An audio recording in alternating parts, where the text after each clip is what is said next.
One day left in spring training, at least one full day for the Rangers, who head home after breaking camp beginning tomorrow. So how will they spend these final few precious hours in Surprise, Arizona? They've got lots to do, and we've got lots of answers coming next on the DLLS Rangers podcast.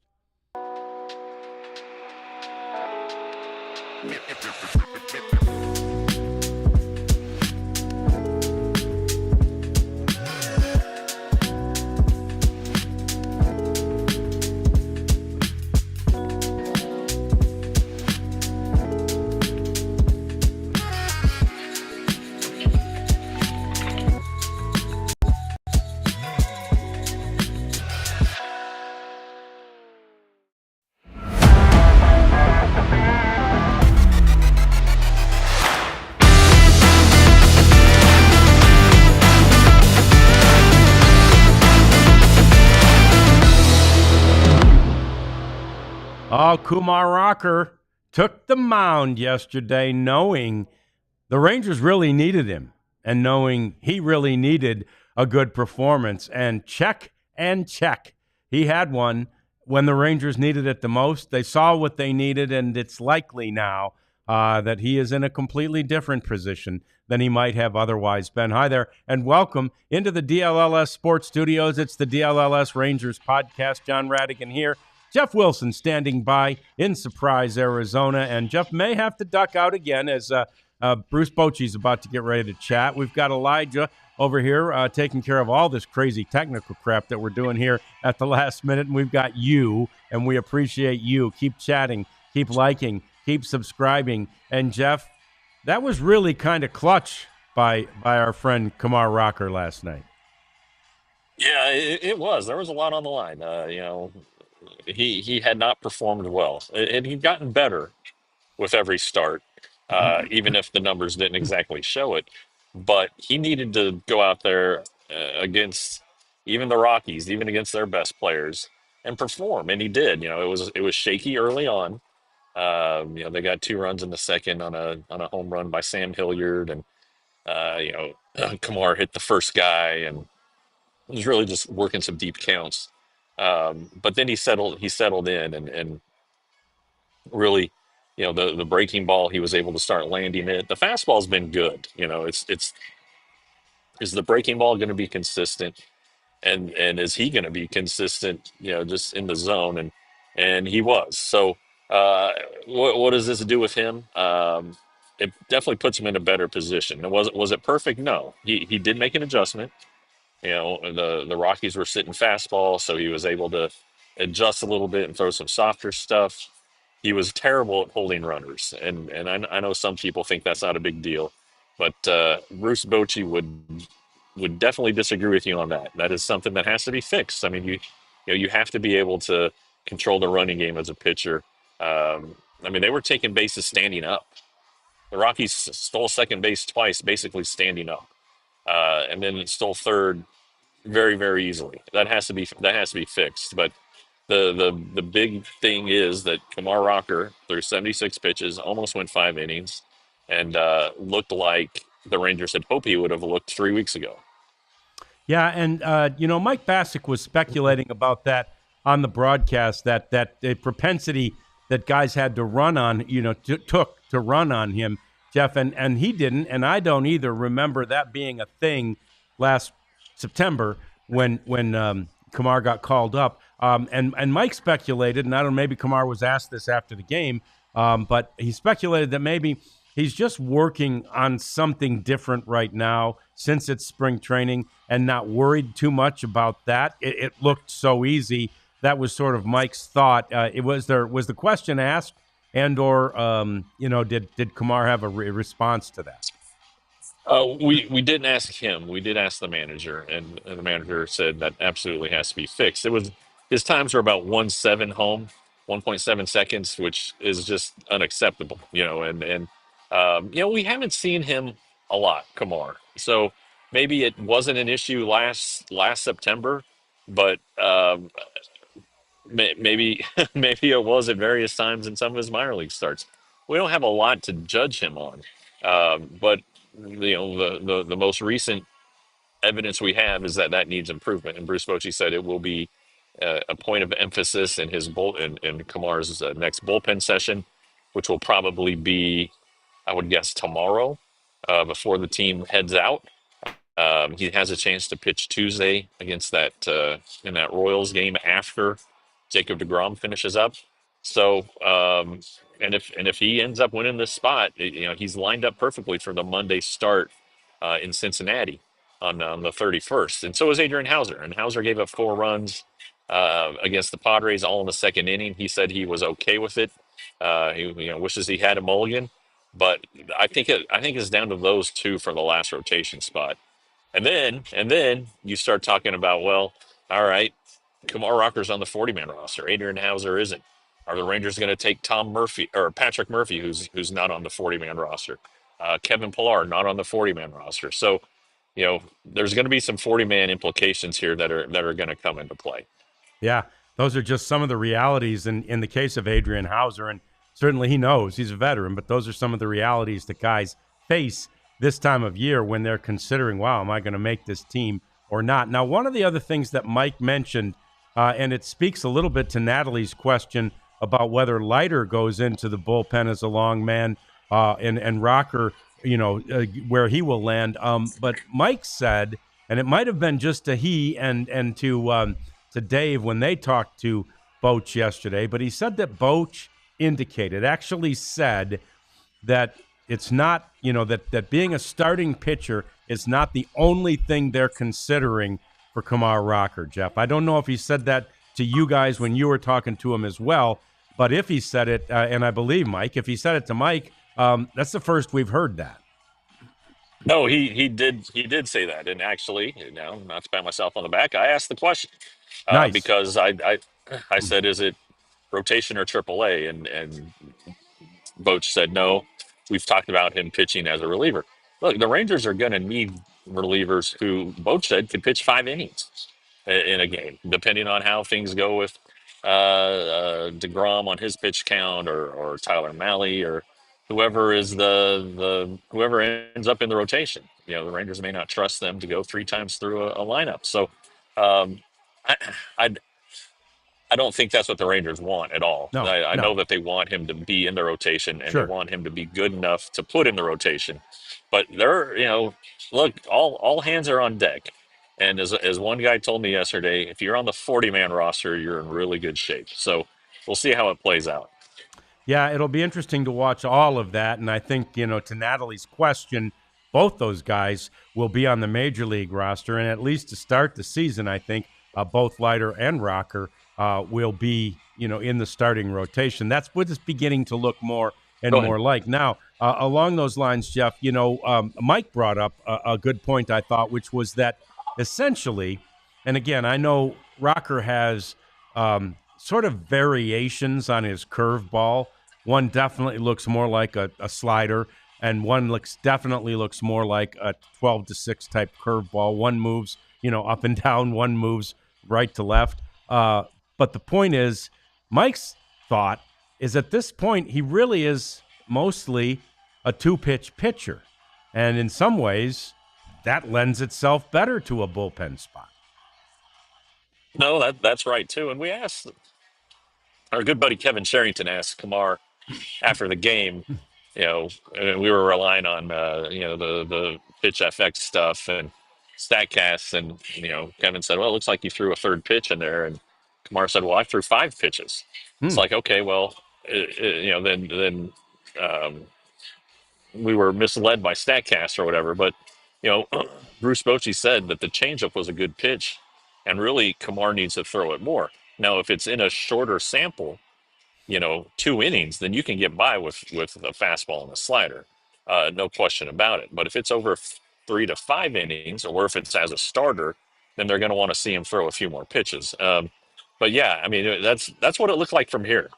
From not here, from up high in the press box, heater and slider, and I think most of the swings and misses were on the slider. There was some with the fastball. He caught a couple guys looking with the breaking ball. So um, there's a good pitch mix there. if the mechanics are clean, and if he's able to command things, he's a really good pitcher. The question is, he and this has come up a couple times here in the last couple of days, and Ross Fenstermaker mentioned it on the weekly show yesterday, which will hopefully debut later today. Um, Rocker came to camp behind, a little behind, is what they keep saying.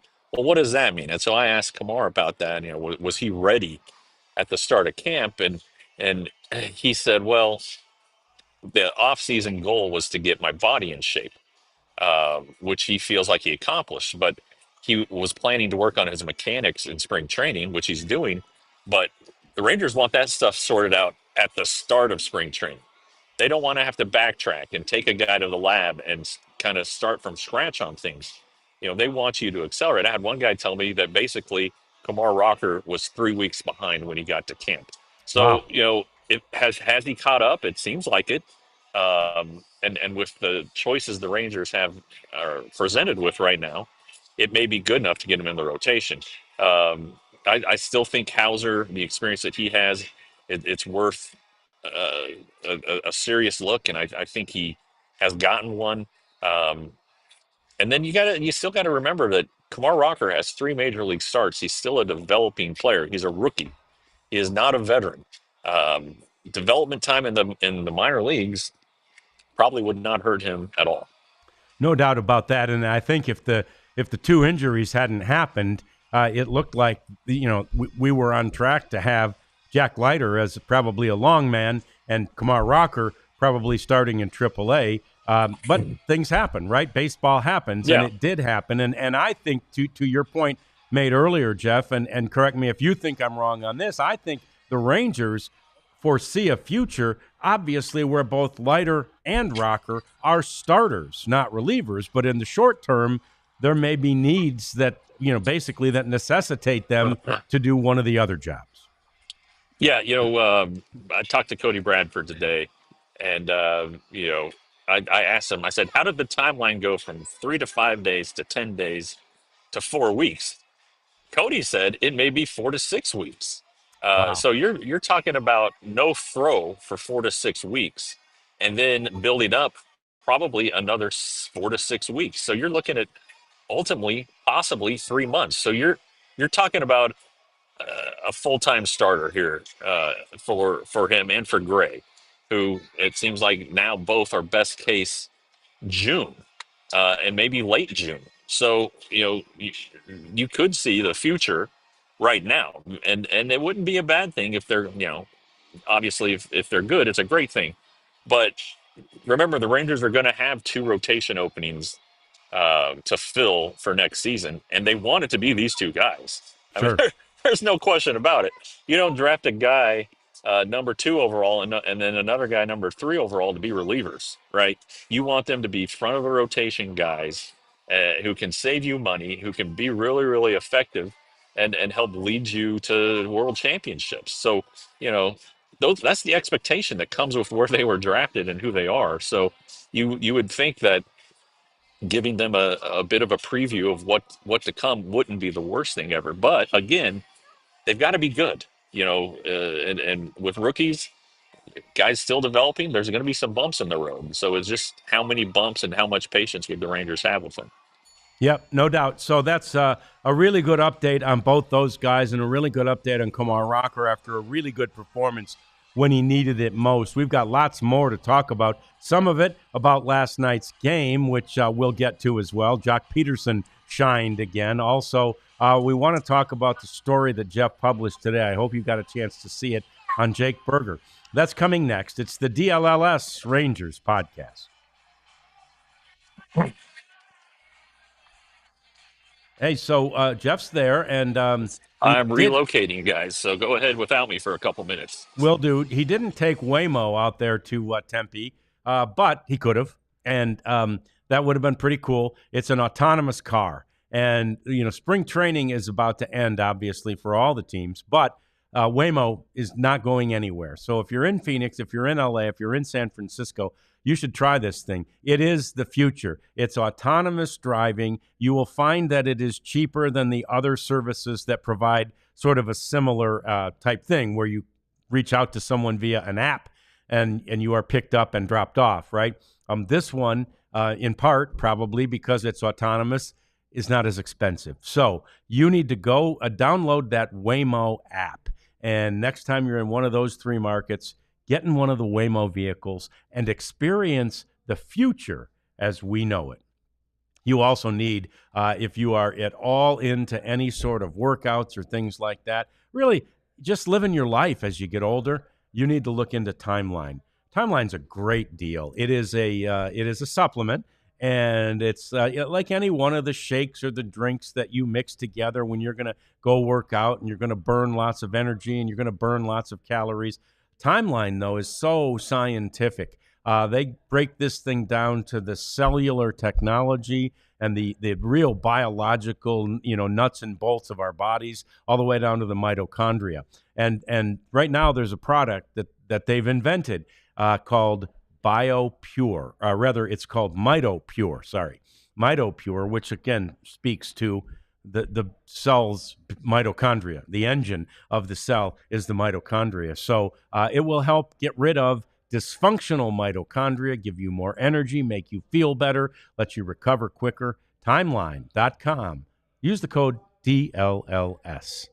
All right, so this day continues as the Rangers get ready to play their penultimate game in Arizona. They do have the two games in Arlington coming up, right? There's two more classic, or quote unquote, spring training games, but they're technically not Cactus League games because they will be played right there in the friendly confines of Globe Life Field on Monday and Tuesday. It'll be a regular 7 o'clock start time on Monday, and I think it's a 1:05 start on Tuesday. So it'll be a chance to see the final preparations of spring training. A couple of things to clean up here regarding questions that you had right off the bat.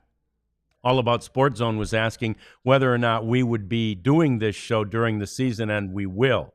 Basically, we'll probably, for most weeks, take Friday and Saturday off and do the show Sunday through Thursday. And Sundays always getaway day. So on Sundays every week Sunday through the season, we're going to have a pre and a post game show. We're working on a special guest to be joining us each time on the post game show. So we'll keep you apprised about that.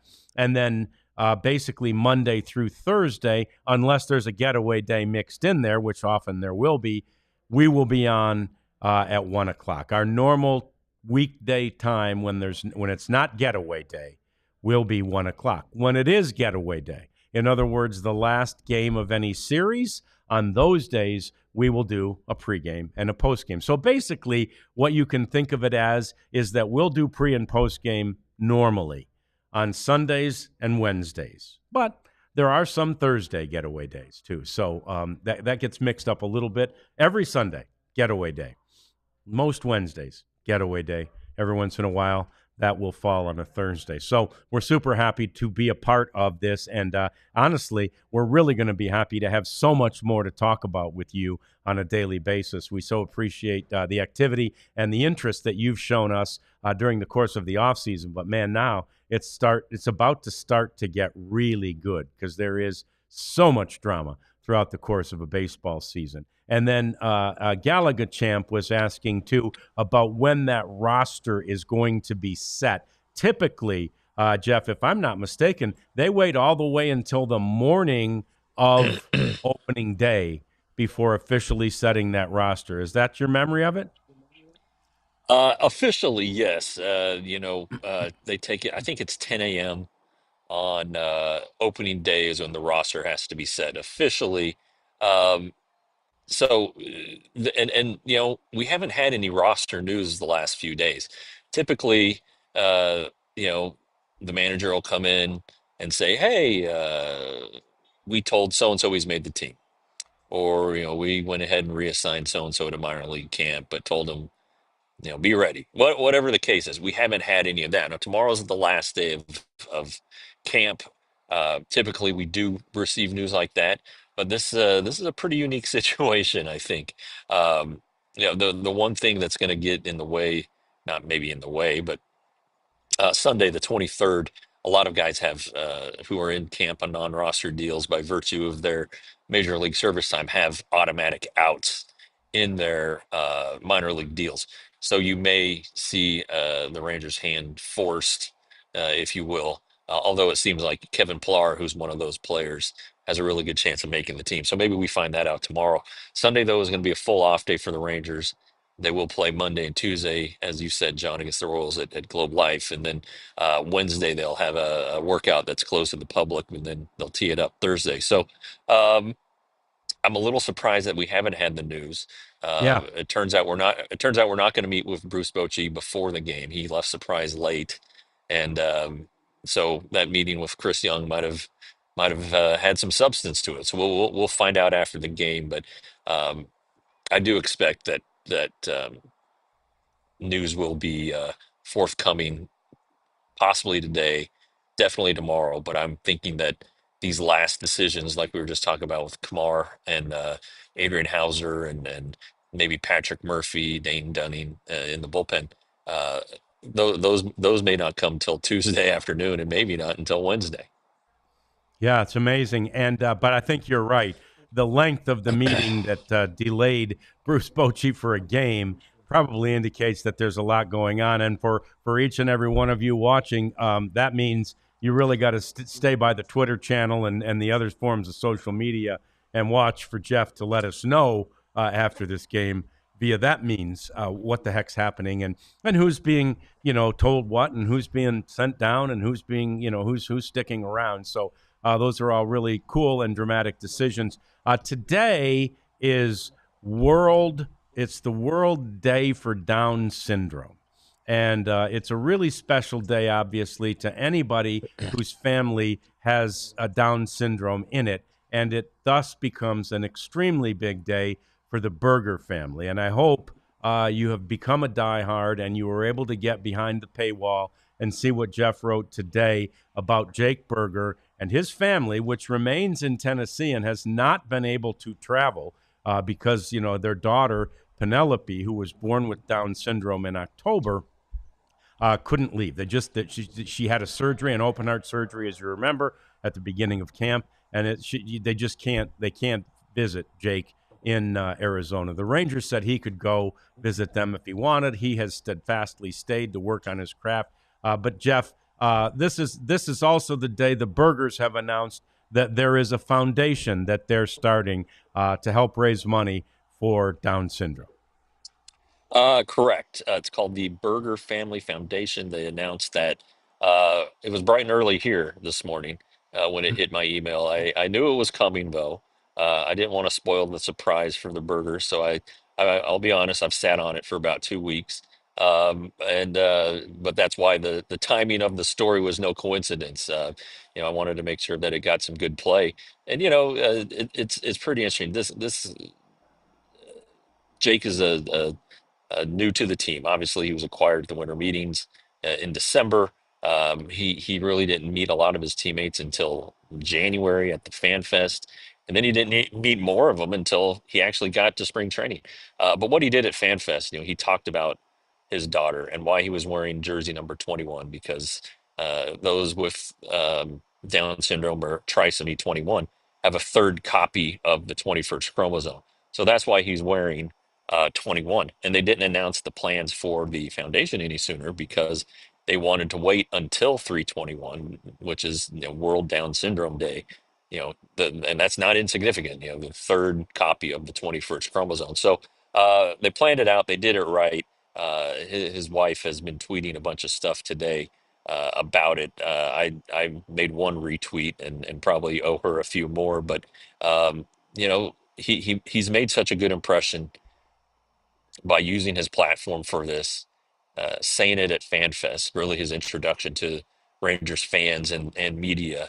And then it's been tough. He's been away. Obviously, he went home for the surgery, open heart surgery. The biggest risk post op is infection. So didn't want to put poor Penelope on a plane and have her risk getting sick and really jeopardize her health. So They're at home. It sounds like they're kind of in a quarantine situation, but all the checkups have been good, and the hope is that she's able to join Jake in Dallas here before too long.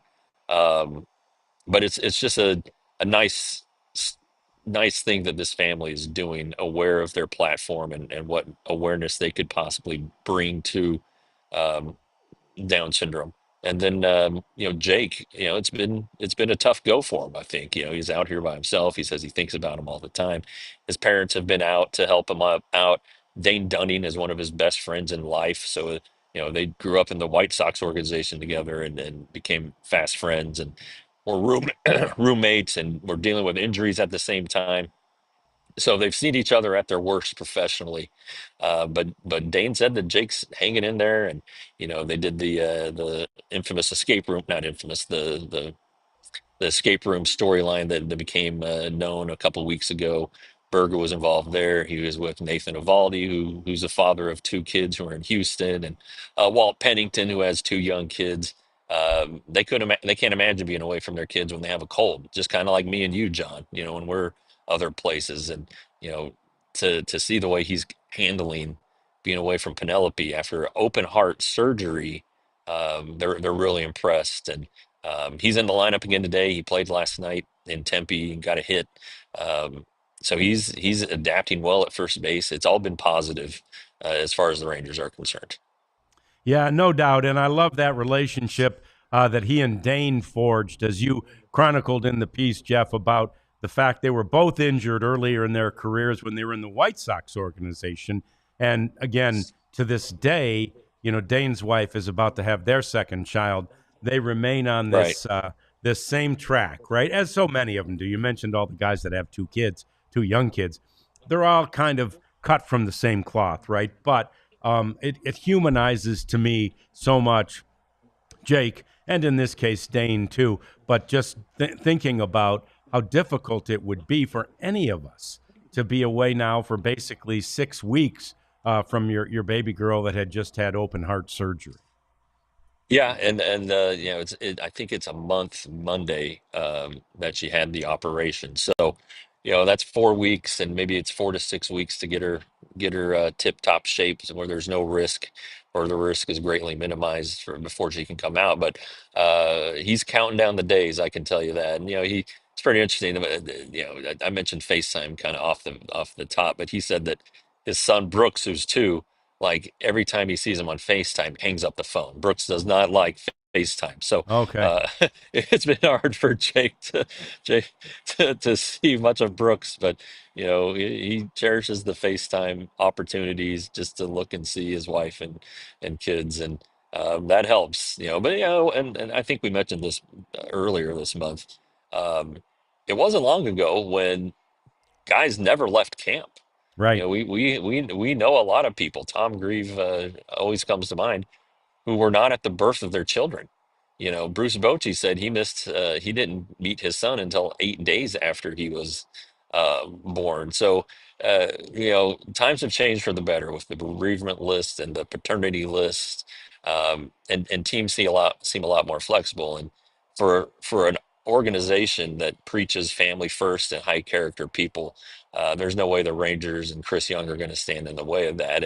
And frankly, they told Jake Berger he could leave camp whenever needed. If he just needed to go home and see him, whatever the circumstances was, he was free to leave, and he is stuck around, which is part of his commitment to the team, but also in his faith in knowing that the surgeons did well, and that his wife is taking care of things with Penelope and Brooks. Yeah, Ashlyn Berger is a good follow on social media because she is out there reminding us and reminding you what they're doing, and that what they're doing is, as Jeff said, heartwarming, and it's inspirational, and you can help. So follow Ashlyn, and you will get the information too about this new family foundation that the Bergers have started. More coming up, as I want to talk with Jeff about Jock Peterson. I wondered if that home run he hit last night was one of those Arizona home runs. We're going to find out that from Jeff and show you a nice video the Rangers produced about Jock next on the DLLS Rangers podcast. Oh, that was a quick turnaround. Even Profits over here going, man, that was very quick. So which is it? Oh, it's you, Sleeper, J Dub. Oh man, I haven't even looked at the copy, but I don't need to because Sleeper's my favorite app. And it's NCAA tournament time. Baseball season starts. Well, it started if you want to count those two games in Japan, but it starts in earnest on Thursday. So download the Sleeper app. Use the code DLLS Rangers to get up to a $100 first match deposit. Sleeper, it's daily picks. So will Corey Seager have more or less than half a hit? If you think he's going to get a hit, then go ahead and pick Corey Seager. You can do it for as little as $1. Oftentimes they have what's called a protected pick up to a certain amount. So if you lose, guess what? They give you your money back. Sleeper is great. Adds a lot of enjoyment to sports and sports viewing. So again, download the app. Use the code DLLS Rangers for up to a $100 first match deposit.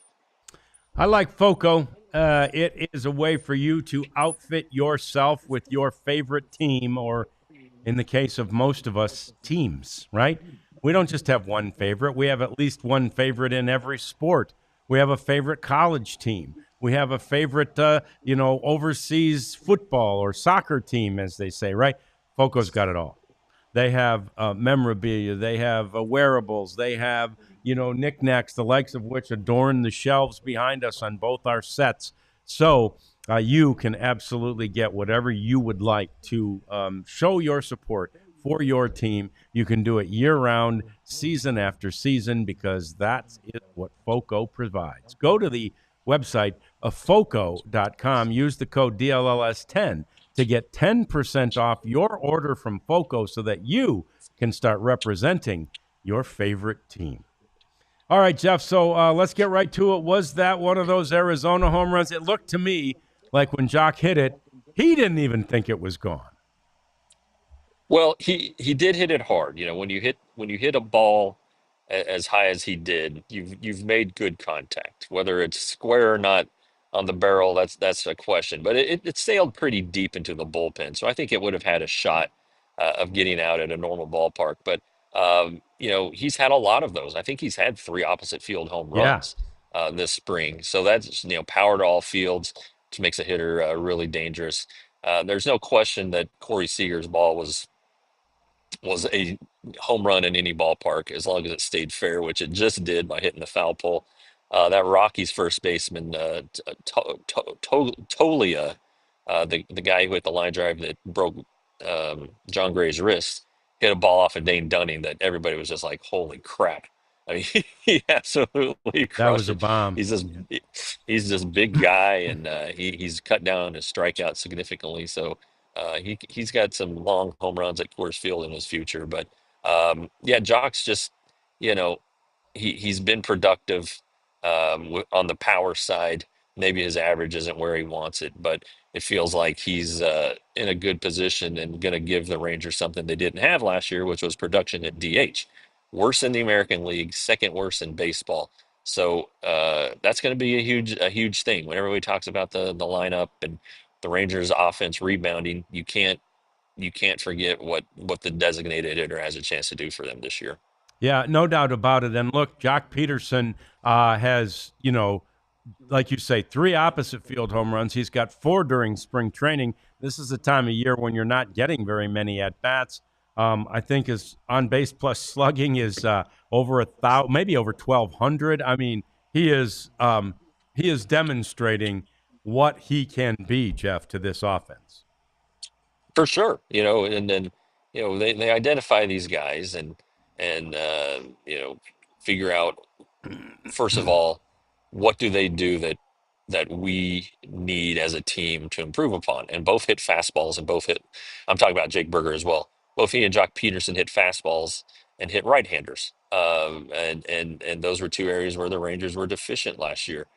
So those two guys alone, in theory, are gonna help the offense and improve upon uh, areas where teams exploited them last year. So it's going to force teams to make adjustments and all of this stuff. So, but you got to hit the fastball. I mean, a big league team has to be able to hit fastballs. So that's a great starting point. And again, the positions where the Rangers have not been getting as much production as a league average, even. First base is a power position, and God bless Nate Lowe, but 17 home runs or 16 is what he hit last year, I think, isn't going to cut it. The DH, I just told you how bad it was. So you got to get production from every spot in the lineup. The more depth you have in your lineup, the harder it is for an opposing team to pitch to you. The more stress it puts on a starting pitcher. Bullpen guys is just nothing but advantageous. So when you stack a lineup with guys who have the track record that these two have, I know Burgers is a lot shorter track record than Jock Peterson's, and then you hope to see the rebounds from Adolis Garcia, Marcus Simeon, Jonah Heim, Evan Carter, Leody Taveras, even. You know, it just sets up the Rangers to have a very good offensive year. All right, so Jock Peterson brings more than that to the table.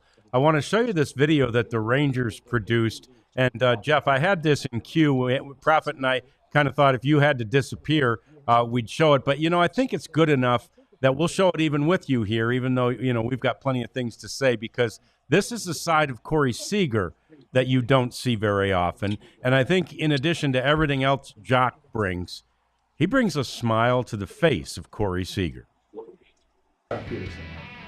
Oh man, he's a goober too. He's really fun, energetic, and a great person out in the clubhouse. He's got a big personality, winning attitude. I think he's a caring teammate. I think it's really going to add, that energy that you love in the clubhouse and the dugout. He has a way of keeping guys loose. I love showing up to the field every day, having a good time, do what I can to try to win. Winning is the main goal here, but at the same time, understanding that we play baseball, it's a kid's game, and one day the team is going to come up and say, you know what, you don't get to put this jersey on anymore, and you don't want to leave days behind that you were ungrateful for being able to have such a fun job, I guess you could say. It's so important to have guys who just have fun. The season can be tough when you're going through a tough stretch and everybody's just frustrated about their own performance. You have to laugh, you have to smile. He's that guy who can bring that out of us. He's also a great player. He's a veteran leader as well who can show younger guys, what they need to do to stay in this league for a long time. He's a gamer. He wants to go out there and win. He wants to go out there and compete, and he knows how. He's going to be happy-go-lucky and having fun before the game, but when 7 o'clock comes, he knows how to flip the switch for sure. I think I can help a winning culture by adding some looseness and fun to it. Everyone handles stress and anxiety differently, and sometimes it can come with more tension or more trying really hard at the game or the sports or taking everything super serious. And I think a lot of people are at their best when they're having fun. He's completely authentically him, and he's unapologetic about it, which is really refreshing, to kind of be around and just see somebody know who he is and enjoy being who he is, and people enjoy being around him. Yeah, well done by Rangers X, and I just love seeing that appraisal of Jock Peterson from his other former teammates in the Dodgers organization too, Jeff, from Corey. Yeah, we talked about it. They've known each other a long time. Yeah. So they know each other real well. And Jock just kind of, I don't want to say he's aloof, because he's getting work done and all that, but you can definitely tell he goes to his own beat of his own drum. He's just kind of the way he bounces around the clubhouse, and just the way he dresses. There's all kinds of things that are unique about him. But and this is important. You have to have fun doing your job. I mean, John, we have fun doing our job. I am sitting on the roof of Tempe Diablo Stadium right now, right next to an air conditioning unit. All right, I'm having a good time talking baseball, and it's glamorous too. It's glamorous. Yeah. I mean, that's what work is all about. You got to have a good time, otherwise you're going to be miserable. And we've probably both had experiences. Speaking for myself, I know I have, where I was not happy at doing what I did. And so, I'm in my happy spot. And when I'm happy, everybody else is happy. Well, when Jock Peterson's happy, all the other Rangers appear to be happy. And so, and it's been talked about, how much he is a culture and a chemistry guy. And again, that kind of says that things were missing last year. And as things have gone along in camp, you've heard little bits and pieces like, yeah, we just weren't where we were supposed to be last year. And you can look at the landscape and the transactions and things that happened and didn't happen in the offseason. And if you want to draw conclusions, go ahead. You probably wouldn't be wrong. But Chris Young believes in having good people and a good culture, good chemistry. It's non-negotiable for him. They take players who aren't as good because they have the it factor when it comes to chemistry. So to get a full year, it's a 2-year deal. I think there's an option. So you can see Jock Peterson a lot, and again, he's won World Series. He won one with the Dodgers in that COVID year. Then he bounced back the next year, got traded to the Braves and helped them win a World Series over the Astros. So he knows how to win. He knows what it takes, and he's not goofing off all the time. You see the production, and nobody who hits like that can be taking it easy on the side. This is a guy who knows when to have fun and when not to. And if that's what the Rangers were missing last year, they certainly addressed that. Yeah, and it is it reminds a little bit of like an Adrian Beltre, right? Who would have so much fun, and in fact, even after the game began, we'd see him clowning and having so much fun. But yet, when it was time for him to react, to perform, to hit, to field, to whatever he needed to do to lead, Adrian Beltre was on it. And it seems like a unique characteristic, a unique trait that you can be that focused, that determined, that good, and still be over here. There's a part of your personality over here just not even having that much fun, demonstrating that much fun. Yeah, and there have been others. I always thought that Derek Holland was portrayed unfairly.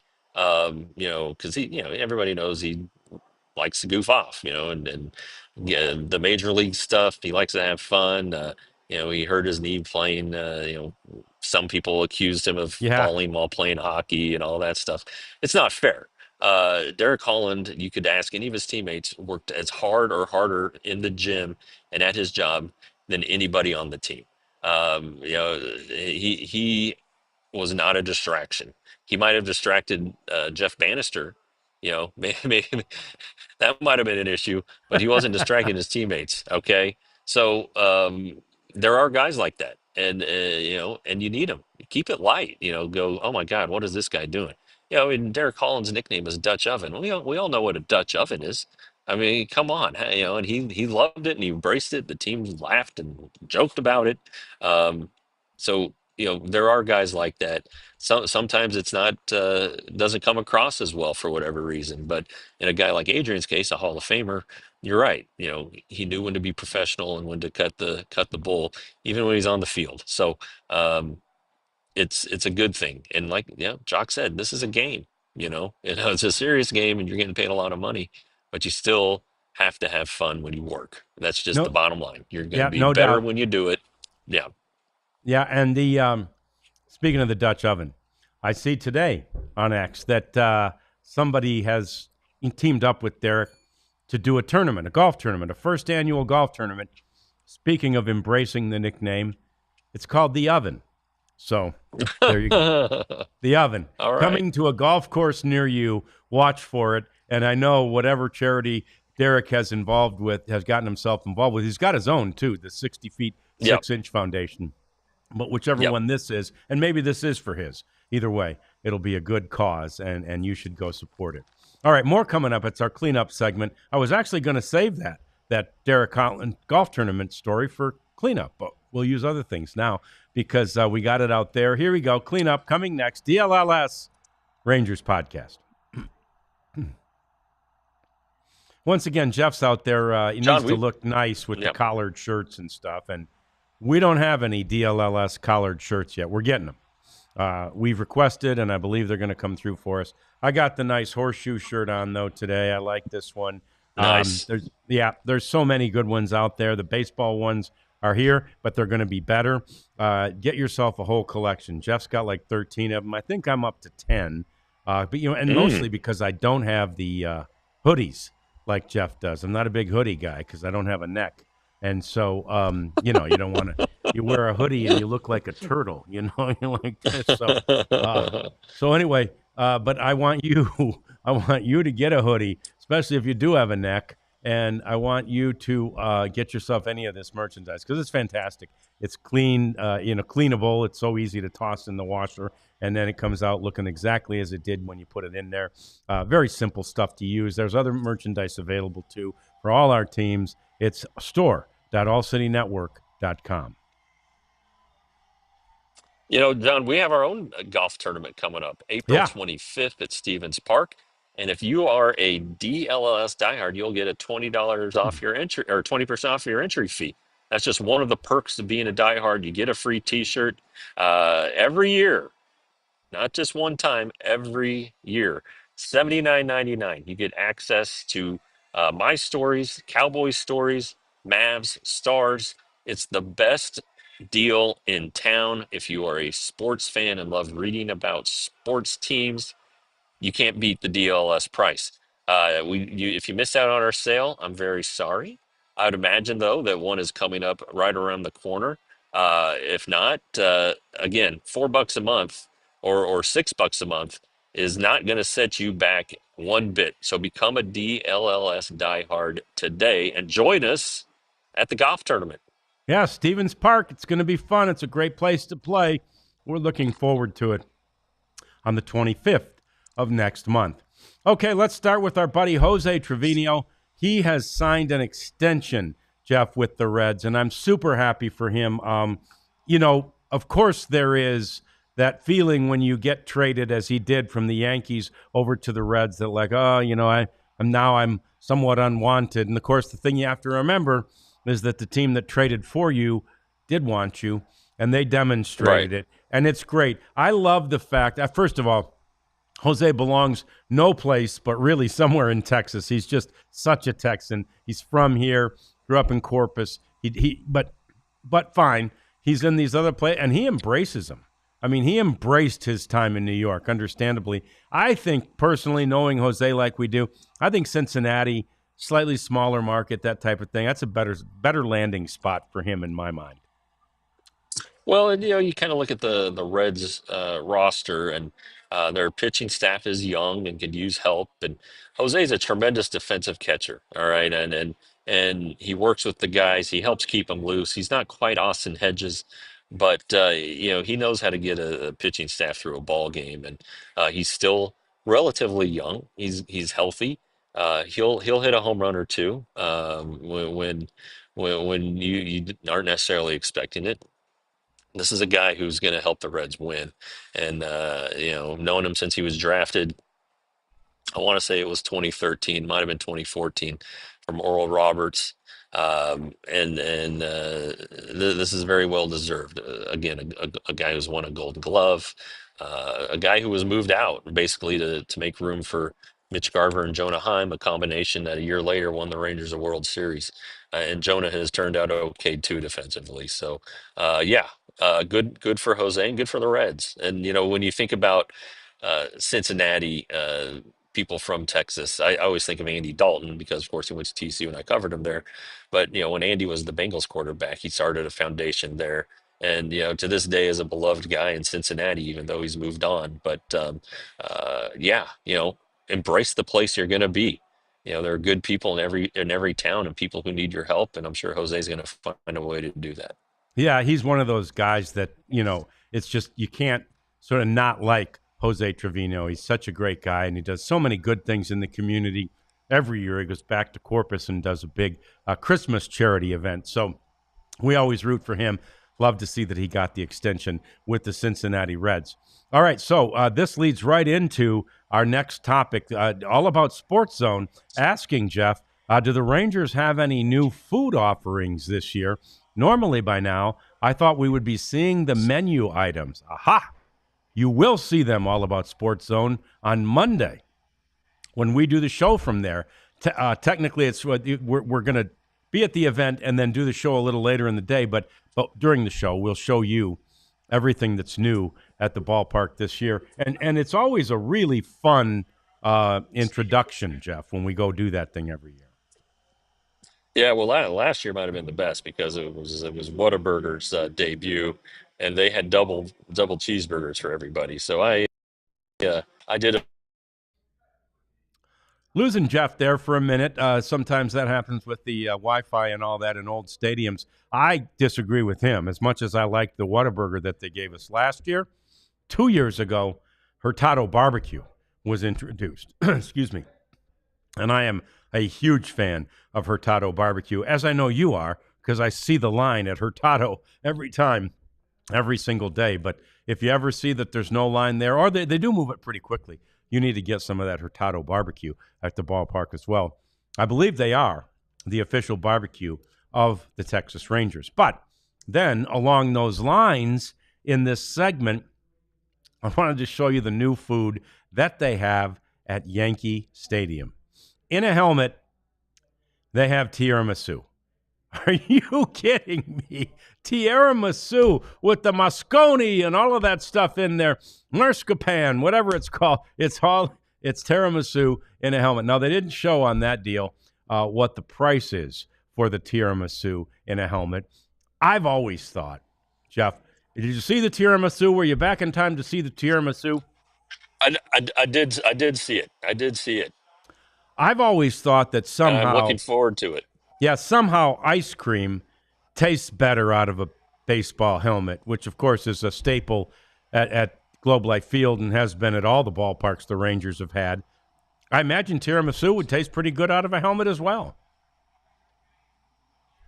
I would think so. No, I like I always thought tiramisu had booze in it.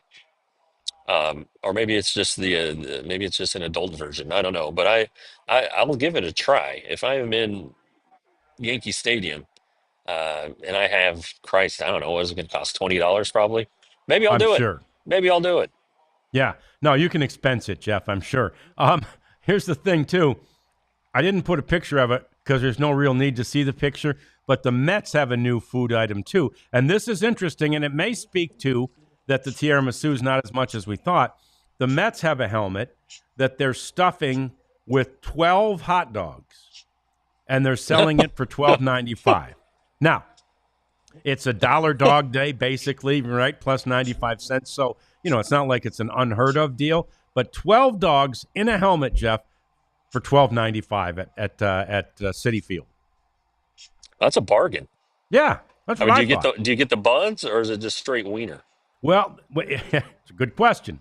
The picture, I should have sent it over to the Prophet. The picture shows several buns and then, just dogs hanging everywhere. I guess you just kind of have to put the hot dog on the bun yourself. But and then I hope you get another helmet full of mustard because, man, you need mustard on a hot dog. Well, I mean, that's a hell of a deal. If you're going to take your family, you got to get the hot dog helmet. Yeah. Yeah, and get the somebody's got the 98 ounce, like those big bats, like the little wiffle ball bats that are fat. That's all full of popcorn. I don't know if Oh my gosh. Not sure you're going to get through that popcorn, but you buy one of those and the 12 helmets or the 12 dogs in a helmet, and you're good. You fed the whole family for the whole game. So that's pretty cool. I like all these things. To your point, all about Sports Zone. We'll be anxious to see what the new things are this year. And I don't know if you heard this, Jeff, but I disputed that last year was the best as much as I like Whataburger because the year before Hurtado Barbecue was introduced, and that was my favorite to this point. All right. Well, Hurtado was there last year too, so I mean. Were they there probably introducing something new? Yeah. There. Oh, great job, Prophet. There's the Look wieners. at that. See, one bun has 12 dogs coming out of it. But there you go. Great job, Prophet. There's the Mets dog helmet for $12.95. I mean, that's a heck of a deal. So, and then we were going to try to get to this yesterday. We ran out of time, Jeff. But I think it was in the finale of the Tokyo series, foul ball down the third baseline. Oh yeah. There's Max Muncy, and a L.A. fan, has got really good seats right there trying to catch it. That L.A. fan, our good buddy and former Cowboy, Rodney Pete. And Rodney made the catch. And Max, if you saw the game or the video, Max looked annoyed. Yeah. Now, I'm sure he didn't realize that it was Rodney Pete. And I get that he probably wouldn't care, although Rodney Pete, in that case, Jeff, did nothing wrong. It was in the stands. Max Muncy missed the ball too. It's not like he took it from Max Muncy. If you look at the video of it, Max Muncy missed the ball. I mean, he was late getting his glove over to it, and by the time he did, it was in Rodney Pete's glove. There was no chance that Max Muncy was going to catch the ball. So anybody was saying, "Oh, it's fan interference," or even Muncy looked at him like, "Come on, man." No, Max needs to apologize to Rodney Pete post haste. Yeah. And Rodney's wife said if he hadn't caught it, it was about to hit her square in the head. So Rodney did a great job out there. Good athlete, Rodney, of course, quarterback for my Lions and the Cowboys. So, That's right. I got to know Rodney. Actually, we did a crazy media weird board contest in the Cowboys locker room one time, and he threw a pass to me to see if I could catch it. So I didn't. Uh-oh. I didn't. Oh, geez. He threw a lot harder than I thought he would. So there you go. But Rodney Pete with a good catch there. We've always liked old Rodney. And then the Paul Skeens card has sold. And so we will leave this on a heartwarming note on this end of this week, Jeff, because the Skeens card sold for $1.11 million. And I'm assuming... Yeah, I saw that.